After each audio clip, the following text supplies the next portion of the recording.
പട്ടാമ്പിക്ക് ഉത്സവ ദിനങ്ങൾ സമ്മാനിച്ച് കൈത്തളി തിരുവാതിര മഹോത്സവത്തിന് തുടക്കം. ഭാഗവത സപ്താഹവും ഇതോടൊപ്പം നടക്കുന്നുണ്ട്.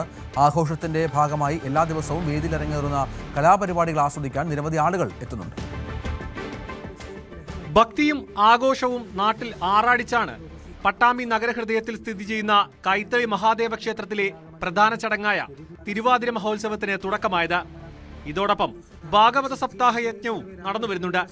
ഡിസംബർ 26 മുതൽ ജനുവരി 2 വരെയുള്ള ദിവസങ്ങളിലാണ് തിരുവാതിര മഹോത്സവം നടക്കുന്നത്. ഞാങ്ങാട്ടേരി മഹർഷി സ്കൂളിലെ വിദ്യാർത്ഥികളുടെ ഗീതാ പാരായണത്തോടെയാണ് ഉത്സവം ആരംഭം കുറിച്ചത്.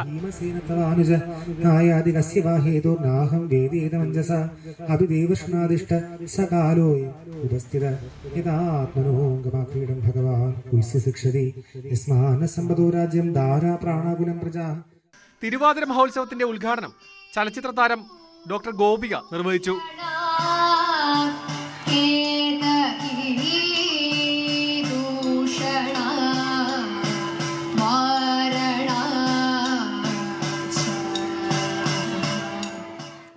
വിവിധ ദിവസങ്ങളിലായി വേദിയിൽ കുട്ടിത്തായമ്പക, സംഗീത കച്ചേരി, മധുരമുരളി, കുച്ചിപ്പുടി എന്നിവ നടക്കും. തിരുവാതിര ദിവസം കൈത്തളി നൃത്ത സംഗീതോത്സവവും വൈകുന്നേരം പടയണിയും അരങ്ങേറും. ന്യൂസ് 18 പട്ടാമ്പി.